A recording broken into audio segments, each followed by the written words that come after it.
Bismillahirrahmanirrahim. Assalamualaikum warahmatullahi wabarakatuh.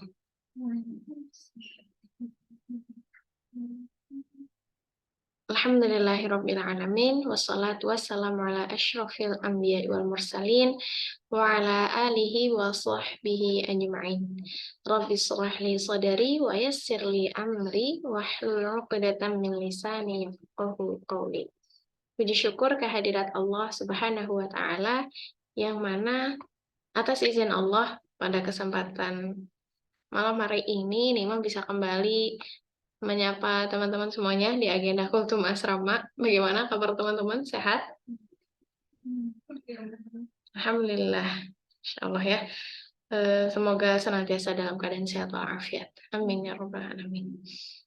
Salawat serta salam mari kita haturkan kepada baginda Nabi Muhammad Sallallahu Alaihi Wasallam, yang semoga kita termasuk umat beliau yang kelak di yaumul qiyamah mendapatkan syafaat dari beliau. Amin ya rabbal alamin.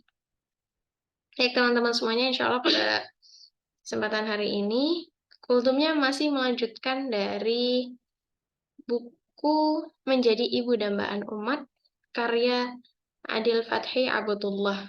Nah, ini seri keluarga ya, meskipun kita belum berkeluarga. Semoga bisa menjadi salah satu wasilah kita ini sedang belajar gitu untuk menyongsong peran di masa berikutnya sebagai ibu insya Allah. Tapi sebelum menjadi ibu, jadi istri dulu. Nggak apa-apa ya. Pembahasannya yaitu adalah di topik bagian subtema dari bab 1, yaitu ibu adalah individu yang paling memberi pengaruh pada kepribadian seorang bayi. Sebagaimana kita ketahui bersama bahwa yang bisa hamil hanyalah seorang perempuan, di mana notabene sebagai ibu gitu ya. Dan di sini ibu sama bayi itu punya keterikatan yang amat kuat dengan ibunya dalam dua fase yang paling penting. Selain di dalam rahim gitu ya. Bahkan menjadi satu tubuh gitu ya. Ketika ibunya memakan sesuatu, Hanur kemarin sudah menyampaikan, yang masuk ke tubuh ibunya itu akan menjadi saripati yang masuk juga diserap oleh bayi dalam kandungannya. Nah, kedua fase ketika bayi sudah dilahirkan, yaitu adalah pertama ketika di fase menyusui, 2 tahun pertama gitu. Fase yang kedua yaitu adalah pendidikan semasa balita atau orang-orang menyebutnya golden age gitu ya. Usia emas bagi manusia itu di umur ya balita dapat dikatakan ya. Maksudnya nggak cuma di 2 tahun awal tapi masa-masa balita bawah 5 tahun gitu ya. Mereka masih sangat cepat menerima terus juga meniru apa yang dilihat di sekitarnya gitu. Nah, fase menyusui itu dimulai semenjak kelahiran bayi tersebut hingga usianya lengkap 2 tahun. Makanya di firman Allah Quran Surah Al-Baqarah ayat 223 yang artinya para ibu hendaklah menyusukan anak-anaknya selama 2 tahun penuh, yaitu bagi bayi yang ingin menyempurnakan penyusuan. Jadi ada hikmahnya kenapa sih harus 2 tahun penuh gitu ya seorang ibu menyusui anaknya. Bahkan ketika lebih juga tidak dianjurkan terlalu banyak. Misalnya kayak, ya jadi udah disiapin nih, udah tahu bahwa anak sang ibu akan selesai masa persusuannya misalnya 2 tahunnya itu kurang 2 bulan. Pengalaman Nikmah melihat kakaknya Nikmah itu mau menyapih 2 anaknya, itu udah dari jauh-jauh bulan sebelum genap 2 tahun udah dibilangin, adek udah besar ya, nanti di bulan ini pas 2 tahun adek udah nggak boleh nenen gitu. Maksudnya jadi emang udah dipersiapkan biar tidak terjadi di mana lebih dari 2 tahun gitu. Dan kalau di kampung itu orang tua itu mengelabui dalam tanda kutip membohongi anaknya ketika ingin di masa persusuannya selesai. Entah dengan asinya menjadi pahit atau kenapa gitu dibuat-buat dan itu tidak natural. Ternyata kebohongan kecil itu mungkin tidak disadari gitu. Ya tidak berniat juga lah insya Allah ya orang tua itu berbohong kepada anaknya. Tapi ternyata itu juga akan memberikan efek tidak baik. Nah, dari kebohongan yang orang tuanya lakukan, anak-anak itu nantinya ya pelan-pelan akan meniru, entah berbohong, mengambil sesuatu milik orang tuanya tidak izin, ya meskipun orang tua itu memiliki sesuatu boleh buat anaknya, tapi kan dimana ada kepentingan gitu yang harus diajarkan oleh orang tua, itu adalah tentang izin atau meminjamkan sesuatu, ketika sudah meminjam harus mengembalikan, seperti itu. Dan fase ini amat penting bagi pertumbuhan kepribadian bayi tersebut. Nah, jika faktor-faktor pertumbuhan kepribadian tersebut sehat gitu ya, insya Allah bayi tersebut akan terbentuk dalam kesehatan fisik dan juga kejiwaannya yang seimbang. Jadi kalau dilihat kayaknya kok di fase 2020 ke sini kayaknya kesehatan mental disorot banget gitu ya. Karena mungkin anak-anak yang lahir di generasi 2000 ke sini yang sekarang menjadi usia 20 tahunan atau menginjak mau 20 tahun itu ketika bayi barangkali sudah banyak mengenal susu formula gitu orang tuanya, dan disitulah ASI mulai dikesampingkan, terus dengan alasan iya saya soalnya bekerja, enak saya pakai sufor biar pertumbuhannya cepat, padahal juga sudah banyak penelitian tentang sufor itu tidaklah pilihan yang tepat gitu untuk menggantikan ASI gitu ya. Dan fase ini adalah laksana fondasi dalam pendirian suatu bangunan. Jadi batu batanya biar suatu bangunan kokoh itu ya tahun-tahun pertama gitu. Nah, pada fase ini sang bayi akan tumbuh dengan cepat dan secara gradual. Nah, gradual ini maksudnya bertahap ya. Bayi itu pertama 1 bulan kayaknya cuma bisa nangis doang. Nangis, merem, tidur gitu maksudnya ya. Ngompol kayak gitu pun juga masih belum kelihatan ini anak nangis kenapa gitu ya, kita belum bisa nandain gitu, orang tua juga masih banyak yang adaptasi, "Ini anak saya nangis kenapa ya? Haus kah atau dia pampers-nya minta diganti kah?" Gitu. Terus dari misalnya sudah bayi 3 bulan pertama udah mulai kelihatan, sudah bisa diajak ngobrol kayak, "Halo Adek," ya pokoknya disapa-sapa gitulah, kayak udah bisa diajak ngobrol, dia juga udah bisa mengeluarkan suara-suara, gitu, kayak merespon apa yang dibicarakan oleh orang di sekitarnya gitu ya. Kemudian dari fase itu dia akan mulai bisa memiringkan badan, tengkurap, ya kayak gitu, balikin posisi badan gitu ya. Terus mulailah merangkak, kemudian akan menjadi duduk. Atau mungkin ada fase yang dimana anaknya itu duduk terus merangkak dulu, ataupun kebalikannya atau fase-fasenya tidak runut. Ternyata itu ketika masuk pendidikan sekolah TK, itu dipertanyakan sama gurunya. Dan wawancaranya wali murid ketika mau masuk TK sama mau masuk SD itu lebih lama wawancara anak mau TK orang tuanya. Jadi fase pertumbuhannya 2 tahun pertama kayak gimana, terus pertumbuhannya misalnya dia bisa nggak berjalan dengan lurus, atau misalnya bisa nggak dia mengambil sesuatu kemudian melemparkannya, meletakkannya dengan baik, itu ternyata dipertanyakan sama gurunya, karena memang akan membantu seorang guru itu melihat, oh anak ini akan diberikan porsi penyampaian materi yang seperti apa, atau misalnya ketika ada keterlambatan menerima, oh emang ternyata fasenya dulu ada hal yang terjeda atau terlongkap gitu. Bahkan kalau misalnya anak-anak yang fase merangkaknya itu nggak dapet, ada salah satu public figure yang anaknya jadi keseimbangan dia fokus ke depan atau jalan lurus itu terganggu karena nggak merangkak. Anak kan merangkak lebih cenderung fokus maju ke depan ya. Itu emang beneran jadi terapi merangkak dong. Maksudnya, wow, Masya Allah gitu ya. Setiap tahap fasenya itu penting banget gitu. Jadi buat ibu-ibu gitu ya, kayak capek, baju baru ganti gitu ya, udah merangkak kemana, tumpahan susu gitu ya. Tapi ternyata fase itu penting buat anak, dan ya ibu-ibu gitu ya, buat kita yang calon ibu juga, marilah bersabar dan nikmati gitu. Terus setelah fase merangkak, duduk, terus berdiri, kemudian akan berjalan. Nah, pada fase berjalan ini juga tidak diperbolehkan orang tua itu kayak terlalu menakut-nakuti, atau misalnya Eee, bilangnya, "Awas nanti jatuh." Udah bilang, "Awas nanti jatuh," kan ucapan adalah doa gitu ya. Jadi ibaratnya, ya belum juga jadi berdiri atau baru melangkah 1, 2 udah jatuh. Bahkan ada mungkin anak-anak jadi terlambat berjalan gitu ya, karena ketakutan dan orang-orang di sekitarnya tuh udah nakut-nakutin duluan, mulai, "Ayo semangat, Ade bisa, sini ibu di depannya." Itu kalau dilihat orang-orang tua gitu yang sudah paham dengan pertumbuhan bayi biasanya akan mendukung dan ya bukan malah bilang, "Awas entar jatuh," gitu. "Hati-hati, dijaga keseimbangannya pelan-pelan," gitu. Itu buat orang-orang tua yang sudah mulai mengerti, oh bahwa pertumbuhan anak itu ya Masya Allah gitu ya. Bahkan mengajarkan kita itu untuk tahu bahwa ketika jatuh pengen bisa jalan berarti harus coba lagi. Ibaratnya gagal, ya ayo coba lagi biar sampai kamu bisa berjalan gitu.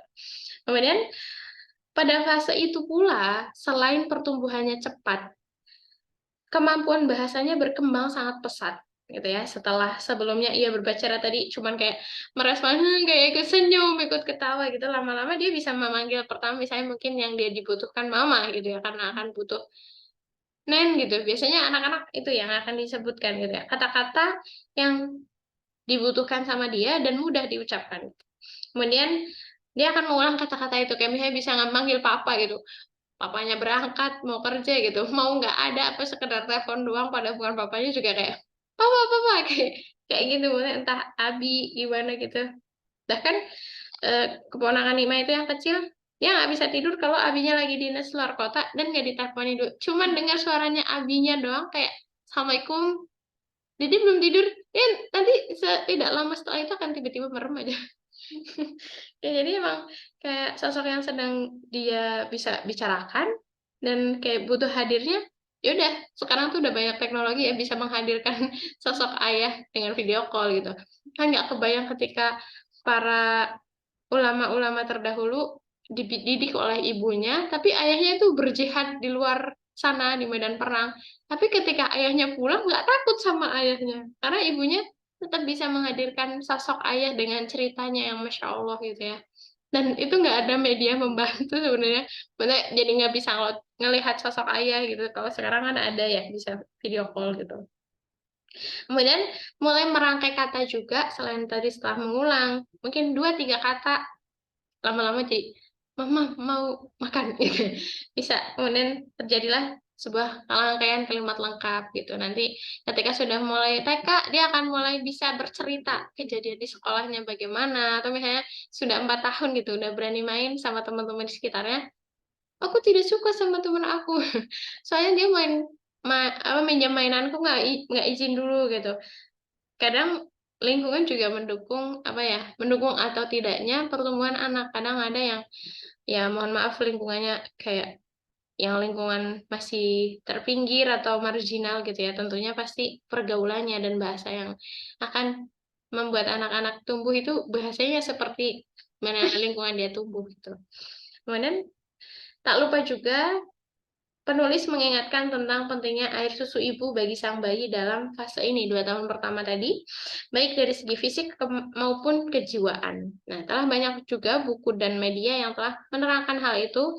Nah, Nikmah nggak sempat nyari salah satu bukti risetnya gitu ya. Nah, kajian-kajian kejiwaan juga menemukan bahwa menyusu dari ibu bagi seorang bayi mencerminkan sejenis kayak komunikasi sosial. Mungkin bayi tidak berbicara ya ketika menyusu kepada ibunya, tapi disitulah terjadi ketika ibunya misalnya terlalu emosi atau misalnya terlalu campur aduk rasanya, anaknya juga menyusunya jadi nggak anteng atau tiba-tiba kayak rewel kayak gitu.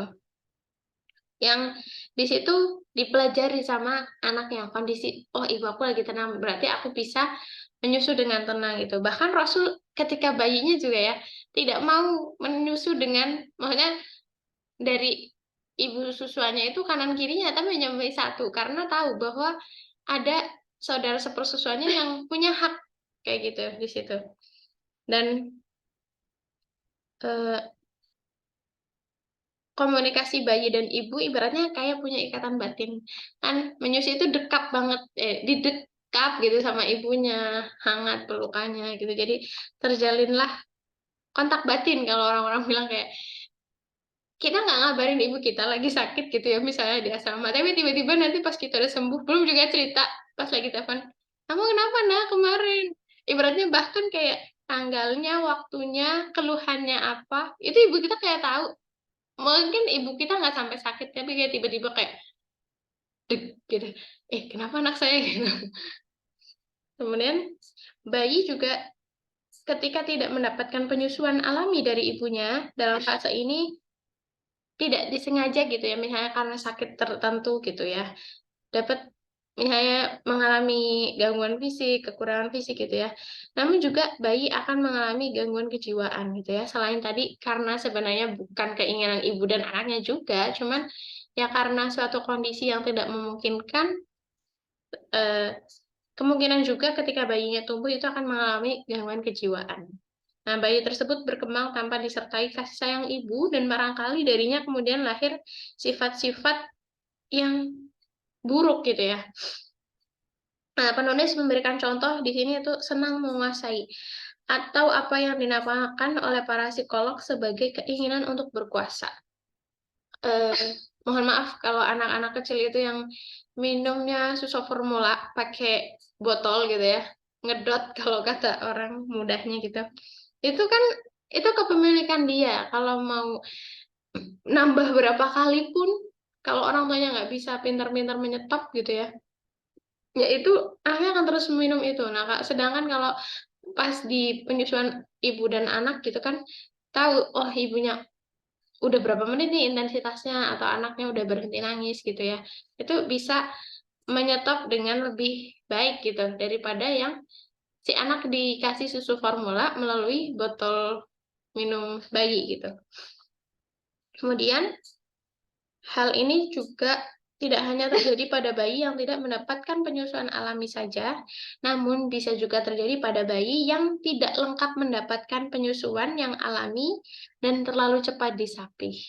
Gimana kalau misalnya dia masih terlalu kecil, tiba-tiba sudah di dalam perut ibunya sudah diamanahkan adik gitu ya.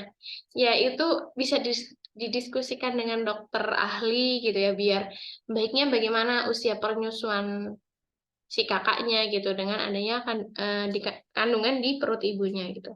Nah, Rasulullah Shallallahu Alaihi Wasallam bersabda, Innakum satahrisuna 'alal imarah fasatakunu nadamatan yaumal qiyamah. Fa ni'matil murdi'atu wa bi'satil fatimah.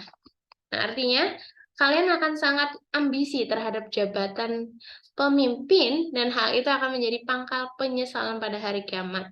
Alangkah baiknya ibu yang menyusui dan alangkah buruknya ibu yang menyapih bayinya. Hadis riwayat Bukhari. Nah, hadis Nabi juga ada yang menegaskan tentang alangkah baiknya ibu yang menyusui dan alangkah buruknya ibu yang menyapih. Nah, di sini tuh menunjukkan bahaya terlalu cepat menyapih anak dan pengaruh buruknya terhadap kesehatan jiwa sang anak. Nah, itu tadi fase di penyusuan. Nah, fase yang kedua adalah tentang fase asuhan.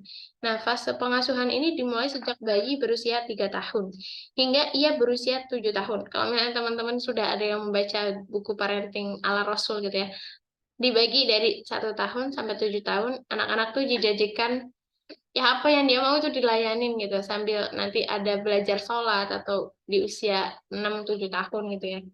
Nah, ini fase pengasuhannya itu dimulai dari usia 7 maaf dari usia 3 sampai dengan 7 tahun. Seorang bayi pada fase ini tidak kurang kebutuhannya terhadap ibunya.